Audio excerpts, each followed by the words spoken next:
Bien, écoutez, on a laissé passer le quart d'heure.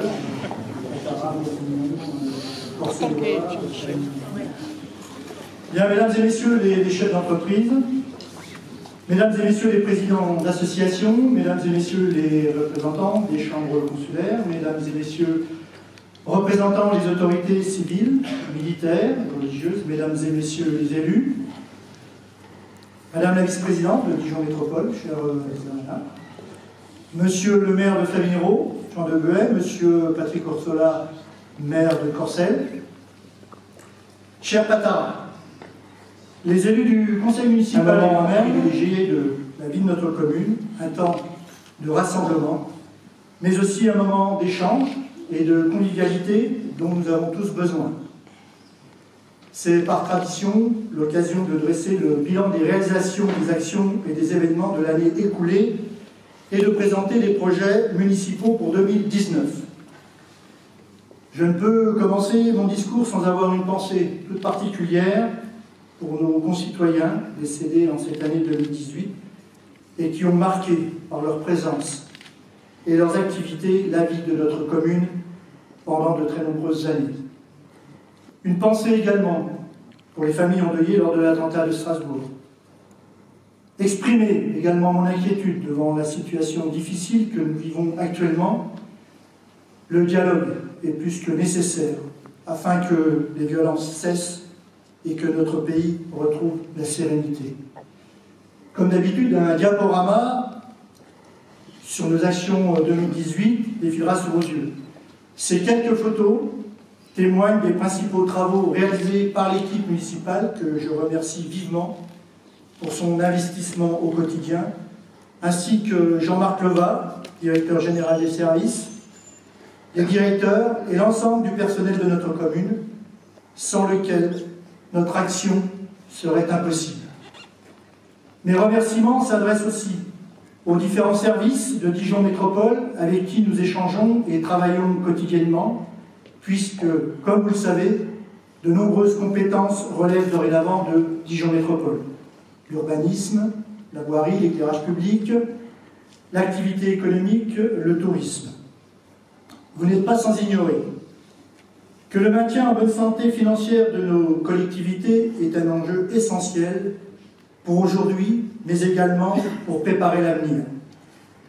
Dans un contexte difficile, je souhaite rendre hommage pour tout son engagement, son implication et sa rigueur à Corinne Bugot, adjointe aux finances, et saluer le travail réalisé par le personnel du service finance et sa directrice, Sandrine Menant. En 2018, il n'y a pas eu d'augmentation des taux communaux des impôts, afin de préserver le pouvoir d'achat des habitants, conformément à l'engagement pris lors des élections municipales de 2014. Après la baisse de 1% des taux communaux d'impôts locaux, votés à notre arrivée en 2014, et appliqués sur les trois taxes, la taxe d'habitation, taxe foncière sur la propriété bâtie et non bâtie, nous avons su maintenir notre cap sans aucune augmentation de la fiscalité, et ce, malgré une chute vertigineuse de 81% de la dotation globale de fonctionnement versée par l'État à notre commune entre 2013 et 2018. En effet, cette dotation de 604 000 €, 372, en 2013 n'est plus qu'à 110 000 € en 2018. Malgré cela, notre commune est en bonne santé financière. Cette situation, nous la devons à un effort constant réalisé depuis plusieurs années par les services et l'équipe municipale. Effort pour maîtriser, voire réduire les charges de fonctionnement, c'est encore le cas en 2018. Effort pour rechercher systématiquement toutes les subventions possibles auprès de nos partenaires institutionnels, l'État, la région, le département, la métropole d'Acaf, que je tiens à remercier pour leur soutien à nos différents programmes d'investissement. C'est ainsi que 198 000 € ont été obtenus pour les programmes d'investissement réalisés en 2018. Pour la rénovation du site d'accueil de loisirs, communément appelé la bulle Bachelard, pour la rénovation de la toiture de la maison de Marsanet, pour la réalisation du skatepark, et en 2018, 277 500 € ont été sollicités pour les investissements à réaliser en 2019, pour la mise en accessibilité des écoles, pour la mise en accessibilité de la maison de Marsanais, pour la création d'un local pétanque, pour le réaménagement de l'espace public numérique à la médiathèque. Et nos cofinanceurs seront à nouveau sollicités en 2019 sur bien d'autres projets, la rénovation de la maison de Marsanais et celle des marches de l'église. Là aussi, nous maintenons notre cap. Ce sont 5 167 500 € d'investissement qui ont été réalisés depuis 2014. Vous le savez, le développement durable est pour nous un axe prioritaire. Nous réalisons ainsi la transition écologique sans que cela ne coûte à nos concitoyens. Dès 2014, Corinne Piombino a suivi et contribué à la mise en place d'un agenda 21 qui s'accompagne de nombreuses actions telles que la requalification énergétique de l'espace culturel et artistique Langevin, avec une reconnaissance en 2015 par le ministère de l'Écologie, du Développement durable et de l'énergie comme territoire à énergie positive pour la croissance verte. La rénovation de la toiture avec isolation de la maison de Marsanais pour 331 000 €. La rénovation intérieure du hall, plafond, etc. à hauteur de 102 000 €, soit 433 000 € au total. L'isolation des bâtiments, le remplacement des huisseries, la rénovation de la salle de réunion du deuxième étage de la mairie. Le changement de chaudière dans le local de la police municipale, la mairie, la maison de Marsanais, la maison des sociétés pour un montant de 31 800 €. La télégestion des chaufferies à l'espace du Rocher, à l'espace Vallon, à la maison de Marsanais, au gymnase Georges Ansen et à Bachelard a permis de réaliser une économie de 25% à température constante sur ces bâtiments communaux. L'accompagnement du dispositif Prioribus, afin de privilégier les transports en commun. Les bus doivent être prioritaires par rapport aux voitures, les arrêts de bus plus adaptés et mieux situés, comme celui près de l'enseigne Leclerc. La remise en état des 7 bassins de rétention d'eau en cas d'intempéries. Le changement climatique est là. L'aménagement des terres en Saint-Urbain, avec la mise à disposition de jardins familiaux dans le cadre d'une convention avec l'association Jardins et Vergers de Marsanais-la-Côte, la mise en place de baux avec de jeunes vignerons de la commune pour une plantation de vignes en bio et ou en culture raisonnée, le développement de ruches sur l'ensemble de la commune et la mise en place de composteurs collectifs sur différents lieux de la commune avec la participation de riverains, c'est ce qu'on appelle la démocratie participative. C'est aussi dans le cadre de cet agenda 21 que nous procédons à la mise en place, mise en valeur générale de la commune par des espaces verts, des aménagements de sécurisation, de cheminement piétons proches, vers la maison de Marsanais, et l'usage d'un fleurissement responsable sur tout le territoire. À ce titre, la ville a été primée le 13 décembre dernier dans le cadre du Salon Cité 21 pour sa valorisation paysagère et a reçu le trophée des climats du vignoble de Bourgogne concernant les communes situées sur le territoire inscrit au patrimoine mondial de l'UNESCO. De nombreux travaux ont également été réalisés en 2018 au groupe scolaire Porte d'Or pour 107 000 €, au groupe scolaire Colmet pour 50 000 €. Les matériaux écologiques ont été préconisés pour la santé des enfants. Il en est de même pour tous les travaux réalisés au sein du centre social, qui est, je le rappelle, le premier centre social de Côte d'Or. Je tiens à saluer et remercier son directeur, M. Raphaël Desmurs, et l'ensemble du personnel du centre social. Il ne faut pas oublier l'instauration d'une restauration scolaire bio et locale. Ce fut une priorité de 2014 de travailler rapidement sur la qualité des repas servis en restauration scolaire et la santé des enfants. Nous avons dû trouver un prestataire qui s'inscrive dans notre démarche. Aujourd'hui, nous proposons un repas par semaine 100% bio et les autres repas sont élaborés à partir de 3 composantes sur 5 en bio et ou local. Le pain servi en restauration scolaire est 100% bio et local. Nous avons mis également en place un goûter en septembre dans le même état d'esprit. Pour vous dire que la municipalité n'a pas attendu les préconisations d'État pour améliorer la qualité des repas servis aux enfants de nos écoles et du multi-accueil. La commune de Marsanais-la-Côte peut se féliciter d'être l'une des rares communes de la métropole dijonnaise, voire du département, à proposer à ses enfants cette proportion de produits bio et locaux tout en maintenant des coûts et des tarifs très raisonnables. Je le rappelle, à compter du 1er janvier, le prix du repas est de 2,70 €. Cette année scolaire 2018-2019 voit le retour de la semaine à 4 jours, conformément à la demande des parents et des enseignants. L'accueil des enfants sur toute la journée du mercredi a permis aux équipes du centre social Bachelard de s'inscrire dans la démarche du plan mercredi et de penser l'accompagnement global de l'enfant en considérant un véritable parcours éducatif à la fois pédagogique, ludique, culturel et sportif. Un thème d'activité est ainsi défini par l'équipe d'animateurs pour chaque cycle et chaque âge, avec une déclinaison sur plusieurs formes. Le programme éducatif territorial et le plan mercredi ainsi construit ont obtenu l'agrément de la Caisse d'allocation familiale, la CAF, et de la direction Jeunesse et Sport. L'action sociale est aussi primordiale pour notre municipalité, notamment avec la poursuite des activités du repas apparent et une mobilisation de plus en plus importante des parents dans l'organisation des soirées autour de débats et de conférences de leur choix. C'est ce qu'on appelle encore la participation citoyenne.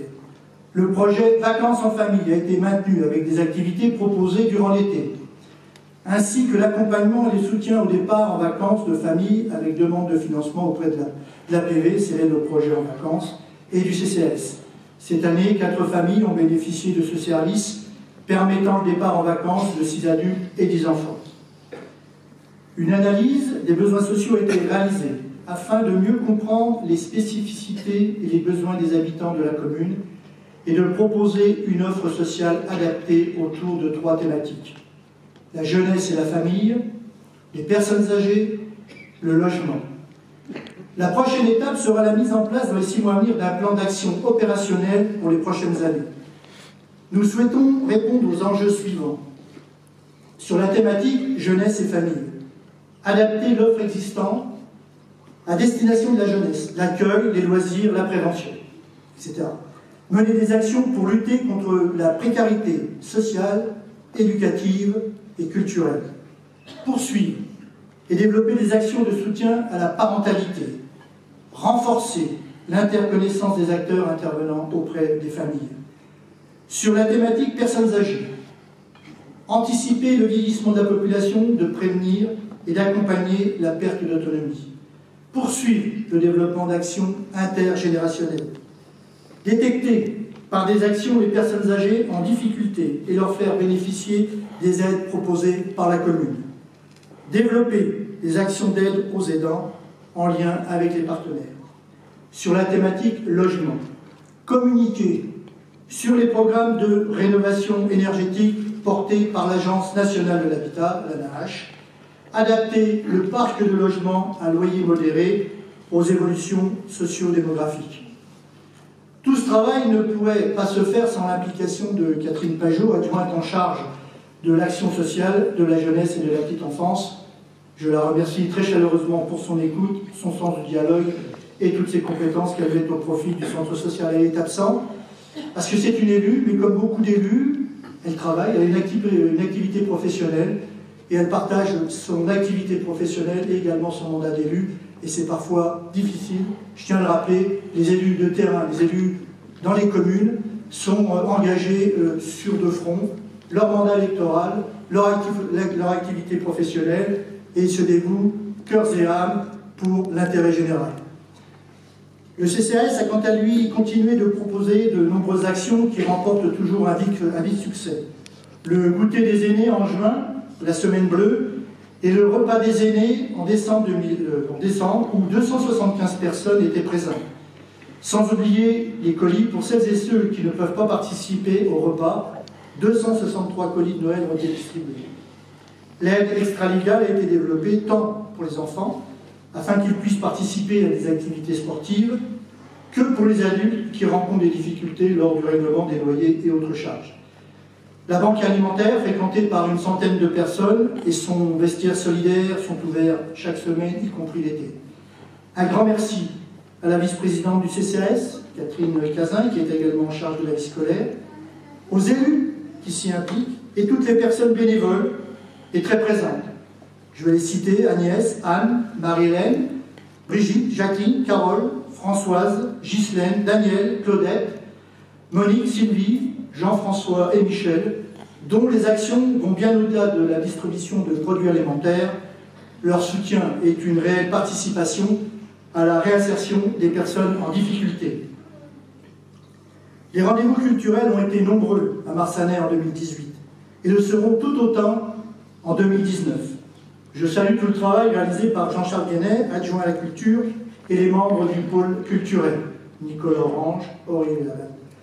La commémoration du centenaire de la Première Guerre mondiale a été un moment fort et parfois émouvant, avec une exposition intitulée « Les Pataras pendant le conflit mondial ». Exposition à l'espace culturel Langevin et au centre social d'Achlar.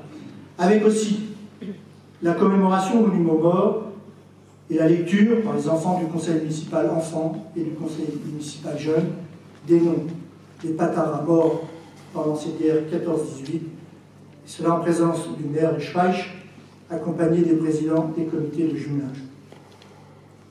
2018 a ainsi été une année très riche. On ne compte plus toutes les manifestations. L'année du jazz avec Jago Blues, la fête de la musique, la fête de la vigne, les festivités du 14 juillet, le festival musique au Chambertin, les concerts de l'harmonie du centre musical de Marsanais-la-Côte, les théâtrales avec l'OP, l'opération Noël en partage. La culture s'adresse également aux jeunes, avec Théâtre Ado, coup de conte, à pas compter, rencontrerie, et toutes les manifestations en direction des plus petits et des plus grands à la médiathèque, grâce à l'organisation et la vive participation du personnel.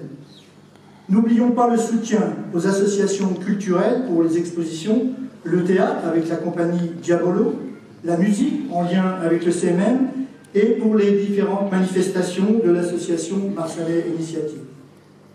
La mise en place de boîtes à livres au Bourg et à la Champagne-Haute, très appréciée, tout comme le seront, je pense, les panneaux mis à la disposition des associations de Marsanais, et uniquement des associations de Marsanais, pour l'affichage de leurs manifestations, ainsi que les planimettes, appelés sucettes, réservés à l'UDMJC, pour les affiches de cinéma et les manifestations portées par la mairie.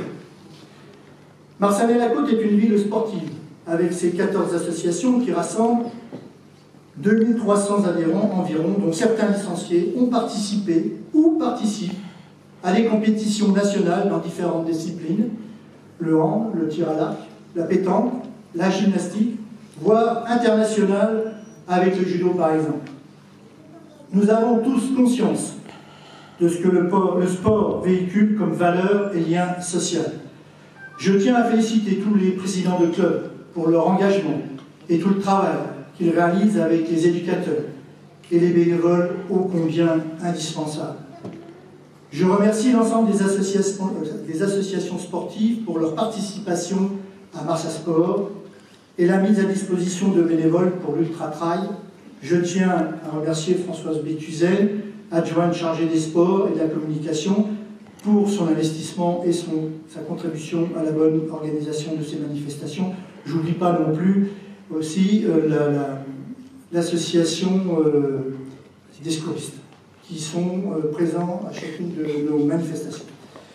Le soutien au sport, c'est aussi de nombreuses interventions sur nos équipements. Des travaux ont ainsi été réalisés en 2018 sur le gymnase du Rocher et notamment sur la toiture, le remplacement d'une porte de secours, le remplacement du revêtement mural par un enduit coloré. Un local de rangement a été créé en Seine et l'armoire électrique a connu une mise en conformité. La clôture attenante au parking de la Rente-Legereau a été reprise, le portail d'accès a été remplacé par un portillon, la production d'eau chaude, sanitaire et l'ensemble des pommes aux douches ont été modifiés. Je noterai également l'inauguration du skatepark qui a été construit conformément au projet conjoint des enfants du conseil municipal enfants, CME, et des jeunes du conseil municipal jeunes, donc le CMJ. Au-delà des travaux que nous réalisons, nous soutenons toutes les associations culturelles et sportives par des subventions, par la mise à disposition de locaux, de matériel et de personnel. Dans le cadre de l'activité économique 2018, a vu la dépose des anciens panneaux ActiSud et l'installation d'un panneau porte du Sud, route de Beaune. Cette nouvelle dénomination est désormais utilisée par les entreprises situées sur la zone. Depuis septembre 2018, une nouvelle desserte par la ligne 4 de la zone porte du Sud, située sur Marsanais-la-Côte, a été créée. Les bus circulent désormais jusque devant le centre social Leclerc, avenue Jean Moulin.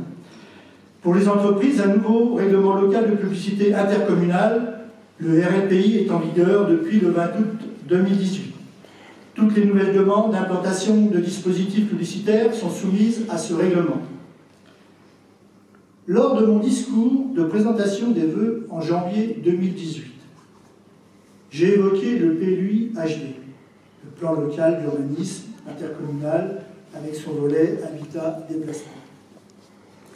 Et j'ai dit, nous faisons partie de la métropole, mais l'engagement que j'ai pris lors de mon élection est de maintenir le caractère rural et viticole de Marsanais-la-Côte, dont les climats situés sur la route des Grands Crus font dorénavant partie du patrimoine mondial de l'UNESCO.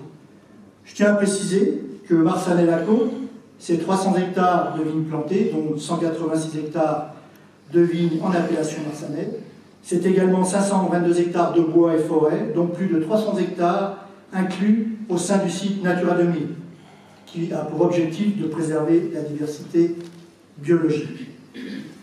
Cette démarche s'inscrit pleinement dans les projets du PADD, donc le projet d'aménagement et de développement durable, qui est la ligne directrice du PLUHD, dont les axes forts, entre autres, sont la valorisation des espaces naturels et agricoles avec un enjeu pour le Sud Dijonnais, de valorisation de la vie du patrimoine en lien avec le classement UNESCO, l'urbanisation autour des transports collectifs dans les centres des communes, sur les espaces de reconquête, par exemple les friches dans les zones commerciales et la réhabilitation de bâtiments communaux énergivores, et toujours pour le Sud Dijonnais, la requalification des entrées de ville et des zones d'activité.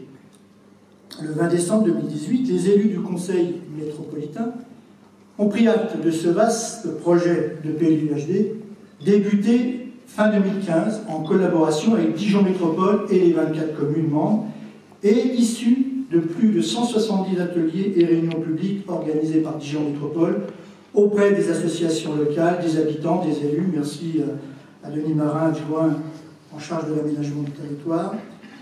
Certains de ces élus ont participé beaucoup, d'autres peu, ou pas du tout. Chacune et pourra à nouveau s'exprimer en 2019 lors de l'enquête publique. Aujourd'hui, je tiens à rassurer les habitants, ce n'est pas ma volonté de défigurer ou de tout bouleverser dans le quartier de la Champagne-Haute, comme j'ai pu l'entendre ou le lire pour tel ou tel projet. Rien, absolument rien n'est gravé dans le marbre. Je reste et resterai à l'écoute de toutes et de tous pour réfléchir ensemble au choix respectueux du cadre de vie et à l'avenir de notre commune dans ce projet de PLUHD, tout en respectant la vie. Pour 2019, nous proposerons au conseil municipal et pour la 6e année consécutive de ne pas augmenter les taux des taxes communales, les impôts locaux. Nous afficherons notre soutien aux associations de Marsanais-la-Côte, soutien qui se traduira par une enveloppe totale de subventions aux associations de 276 000 €, une progression de 2,34% par rapport à 2018.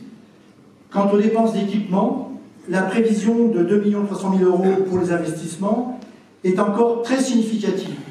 Dans ce domaine, je peux citer par exemple la mise en valeur de la ville de Marsanais par son fleurissement, la réhabilitation de la maison de Marsanais avec un budget estimé à 555 000 €, l'installation d'un système de vidéoprotection sur les sites de la mairie et du centre social, dont le coût est estimé à 110 000 €, des travaux à nouveau dans les groupes scolaires pour un coût estimé à 78 000 €, l'aménagement de brisolets sur le centre social, la mise en accessibilité des groupes scolaires, un coût estimé à 334 000 €, la mise en accessibilité des bâtiments communaux, la mairie, le centre social Bachelard et la maison de Marsanais, pour un coût estimé à 184 000 €, la reprise des trottoirs, avenue Gaston Roupnel, route des Grands Crus, pour un coût estimé à 150 000 €, l'installation de stores dans la salle de judo et la démolition de la verrière, la mise en peinture de la salle de yoga et le changement de la porte de secours. la création d'un local bouliste à proximité de la maison de Marsanais et l'aménagement du terrain d'honneur, le renouvellement des faux plafonds dans le hall du local foot à la Rampe-Cogereau, la remise en peinture des lignes de jeu au gymnase du Rocher, le renouvellement du sol dans la salle du tennis de table.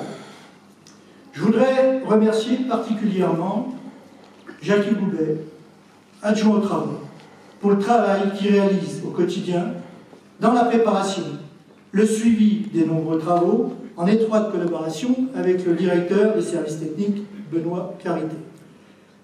La démarche de mutualisation de nos moyens avec d'autres collectivités proches ou avec la métropole sera poursuivie pour maîtriser les coûts des nouveaux services rendus. Policiers municipaux supplémentaires, embellissement des espaces verts, portail famille. Nous continuerons, comme nous l'avons fait jusqu'à présent, avec mon équipe municipale, à travailler dans l'intérêt général des habitants de Marsanais-la-Côte.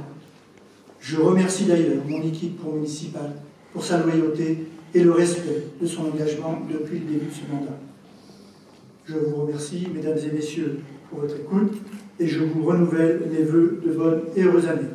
Maintenant, partageons ensemble un moment de convivialité autour d'un verre. Merci à vous.